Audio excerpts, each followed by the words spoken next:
كتب عليكم الصيام كما كتب على الذين من قبلكم لعلكم تتقون صدق اللہ العلی العظیم۔ معزز سامعین اکرام، پچھلی منگل کو سورہ ناس کی تفسیر کی گئی تھی اور یہ رمضان المبارک سے آخری منگل ہے پہلے۔ اب کیونکہ رمضان میں یہ سلسلہ منقطع ہو جائے گا اور اس سلسلے کو انشاءاللہ رمضان کے بعد پھر شروع کیا جائے گا، تو دل میں یہ بات پیدا ہوئی کہ رمضان سے پہلے ماہ رمضان کی فضیلت پر اور اللہ تبارک و تعالی نے قرآن مجید میں رمضان کے روزوں کی جو فضیلت بیان کی ہے اس پر کچھ روشنی ڈالی جائے۔ جو آیت کریمہ میں نے تلاوت کی ہے یہ سورہ بقرہ کی آیت ہے۔ اس میں اللہ تبارک و تعالی نے ایمان والوں کو مخاطب کر کے ایک بات بیان فرمائی۔ پہلے فرمایا یا ایھا الذین آمنو، کہ اے وہ لوگوں جو ایمان لائے۔ اس بات میں اللہ نے سب سے پہلے اس بات کا تذکرہ کر دیا ہے کہ آگے اللہ جس چیز کا حکم دینے جا رہے ہیں اور جس چیز کے بارے میں اللہ بیان کرنے جا رہے ہیں اس کا تعلق ایمان والوں سے ہے۔ جس کے دل میں ایمان نہیں ہے، جس کو اللہ سے کوئی ڈر اور خوف نہیں ہے اللہ کی ذات سے، جس کو جناب نبی کریم صلی اللہ علیہ وسلم کی سنتوں پر عمل کرنے کی کوئی شوق نہیں ہے، تو ان لوگوں کے لیے اللہ نے اسی آیت میں فرما دیا کہ کوئی حکم یہ نہیں ہے۔ ہمارے برادران وطن میں سے بہت سارے لوگ جس طرح ہم روزہ رکھتے ہیں وہ لوگ بھی روزہ رکھتے ہیں، وہ لوگ بھی ہمارے ساتھ کبھی کبھار دوست بن کر پورا دن بھوکا رہنے کی کوشش کرتے ہیں، لیکن اللہ نے اس آیت میں صاف طور پر فرما دیا کہ یہ جو بھی آگے ہم بیان کرنے جا رہے ہیں، جو بھی اس کی فضیلت ہے، وہ صرف اور صرف اس وقت ہے جبکہ تمہارے پاس ایمان کی دولت ہو۔ اگر وہ دولت نہیں ہے تو پھر اس طرح بھوکا رہنے سے اور اس طرح روزہ رکھنے سے تمہیں کوئی فائدہ حاصل نہیں ہوگا۔ ایمان کے بارے میں بھی اللہ نے فرمایا قرآن میں قالت الاعراب آمنا قل لم تؤمنوا ولکن قولوا اسلمنا ولما يدخل الایمان فی قلوبکم۔ اللہ نے فرمایا کہ جناب نبی کریم صلی اللہ علیہ وسلم کے پاس کچھ دیہاتی لوگ آئے اور ان لوگوں نے کہا کہ ہم ایمان لے آئے، تو اللہ نے حضور پاک صلی اللہ علیہ وسلم سے کہا کہ آپ کہہ دو ان لوگوں سے تم ایمان نہیں لائے، ولیکن قولوا اسلمنا، کہ تم یہ کہو کہ ہم اطاعت کرنے والے فرما بردار ہو گئے، ہم صرف آپ کی باتوں پر ہاں پہ ہاں ملانے والے ہیں، ہمیں دل سے ہم اللہ سے ڈرنے والے اور جناب نبی کریم صلی اللہ علیہ وسلم کی محبت جو ہونی چاہیے وہ ہمارے دلوں میں بھی پیدا نہیں۔ وَلَمَّا يَدْخُلِ الْإِيمَانُ فِي قُلُوبِكُمْ، اللہ نے کہا کہ اب تک ایمان تمہارے دلوں میں داخل نہیں ہوا۔ تو ایمان کی تعریف خود اللہ نے بیان فرما دی کہ وہ ہے کہ جس کے دل میں اللہ کا ڈر، اللہ کا خوف پیدا ہو جائے اور جناب نبی کریم صلی اللہ علیہ وسلم کی سنتوں کی محبت، آپ کی ذات سے محبت اور آپ کا عشق پیدا ہو جائے، وہ ہے اصل ایمان والا۔ اس کو اللہ نے فرمایا کتب علیکم الصیام، کہ ایمان والو تم پر روزے فرض کر دیے گئے۔ اللہ نے کوئی چھوٹ نہیں دی کہ رکھنا چاہو تو رکھ لو، نہ رکھنا چاہو تو مت رکھو، تمہارے اوپر کوئی آسان نہیں۔ اللہ نے فرما دیا فرض کر دیے گئے، تم چاہو یا نہ چاہو، تمہارے دل میں اس کا تقاضا ہو یا نہ ہو، تم کو اچھا لگے یا برا لگے، اس پر تم کو عمل کرنا ضروری ہے۔ اگر تم اللہ پر ایمان رکھتے ہو، ایمان کی جو تعریف کی گئی اس پر تم یقین رکھتے ہو اور اس طرح اپنے آپ کو پاتے ہو، تو اب تم پر ہمارا یہ حکم تھوپ دیا گیا ہے کہ یہ روزے تم پر فرض کر دیے گئے۔ کما کتب علی الذین من قبلکم، جیسا کہ فرض کیے گئے ان لوگوں پر جو تم سے پہلے تھے۔ پھر آگے اللہ نے فرمایا لعلکم تتقون، یہ روزے فرض کرنے کی وجہ کیا بنی؟ بھئی روزے تو رکھ لیں گے انسان، لیکن اس کا فائدہ کیا ہے، کیا اس سے ہم کو حاصل ہوگا؟ اللہ نے فرمایا لعلکم تتقون، شاید کہ تم متقی ہو جاؤ۔ جو ڈر اللہ کا تمہارے اندر ہے اس میں بڑھوتری ہو جائے، جو محبت اللہ کے نبی صلی اللہ علیہ وسلم کی تمہارے پاس ہے، سنتوں کا عشق جو ہے وہ اور بڑھ جائے، اور تم اور اللہ سے زیادہ ڈرنے والے، اللہ سے خوف کھانے والے اور اللہ کے احکامات کو اپنانے والے بن جاؤ، تقوی اختیار کر لو۔ اللہ نے کہا کہ اس روزے کی یہ برکت ہے۔ ہم اور آپ اپنی زندگی کا محاسبہ لیں، ہم میں سے کئی لوگوں کو کتنے رمضان مل چکے ہیں، کسی کے 10 رمضان ہو چکے، کسی کے 20 ہو چکے، کسی کے 30 ہو چکے، کسی کے 40-50 رمضان گزر چکے ہیں۔ لیکن ہم دیکھیں کہ کیا اللہ نے جو قرآن مجید میں فرمایا ہے، روزے فرض کرنے کی جو وجہ اللہ نے قرآن میں فرمائی ہے، کیا وہ وجہ ہمارے اندر پائی جا رہی یا نہیں پائی جا رہی؟ بھئی ہر مسلمان کا عقیدہ اس بات پر ہے کہ اللہ نے جو فرما دیا وہ سچا ہے، اس پر ہم سب کا یقین ہے، اس میں ذرہ برابر ہم کو شک نہیں ہے۔ اگر اللہ نے کہہ دیا ہے کہ روزے اس لیے فرض کیے گئے تاکہ تم تقوی اختیار کر لو، تو ہم اور آپ آنکھیں بند کر کے اس بات پر یقین کرتے ہیں کہ اس بات میں سچائی ہے کہ روزہ اگر ہم رکھیں گے تو ہم متقی بن جائیں گے۔ لیکن ہم اور آپ اپنی زندگی میں ذرا ڈنڈولے اور اپنے آپ پر ذرا غور و فکر کریں تو ہم کو سمجھ میں آئے کیا ان روزے رکھنے کی وجہ سے، کیا اس رمضان المبارک کو گزارنے کی وجہ سے کیا ہم متقی بن پاتے ہیں یا نہیں بن پاتے؟ کیوں؟ اسی لیے کہ اللہ کے رسول صلی اللہ علیہ وسلم کی ایک حدیث مبارکہ ہے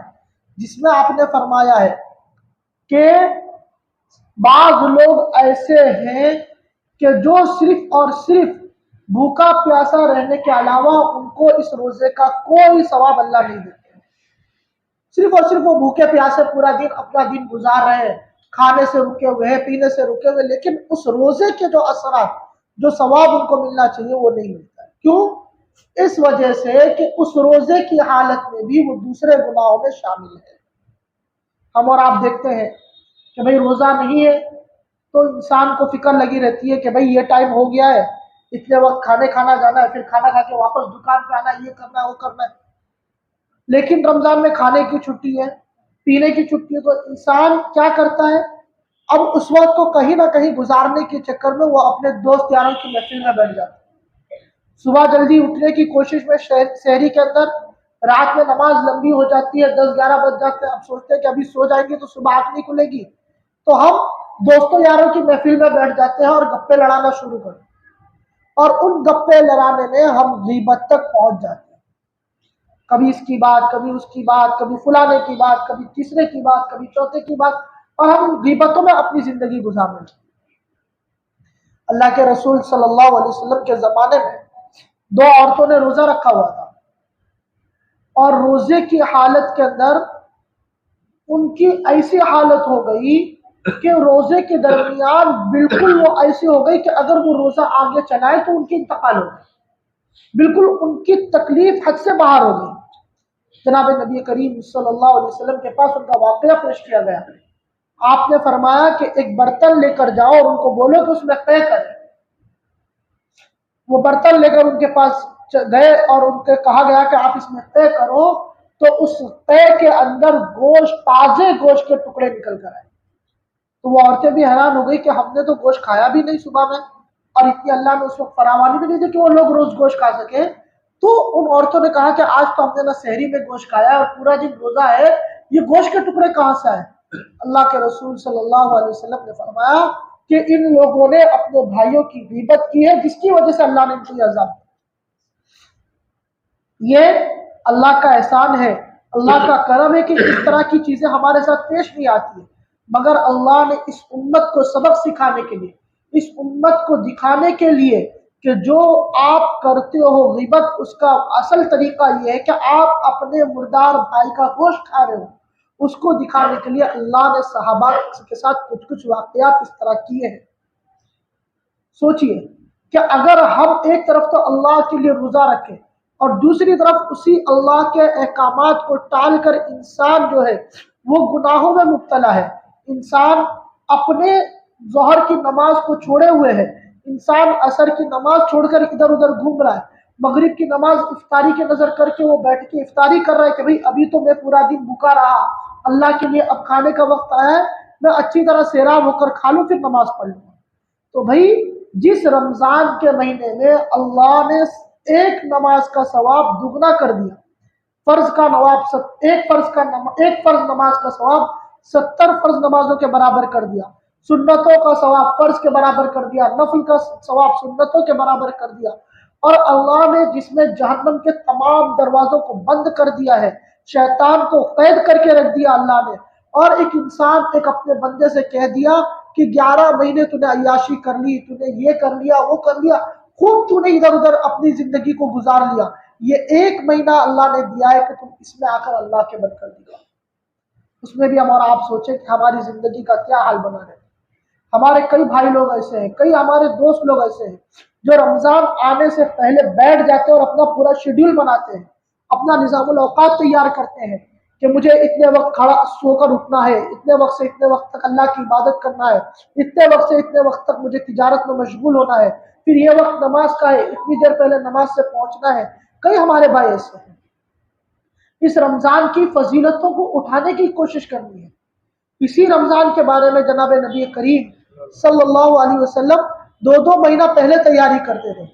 اسی لیے آپ نے اپنی امت کو فرمایا کہ جب رجب کا چاند دکھ جائے تو تم تیاریوں میں مشغول ہو جاؤ،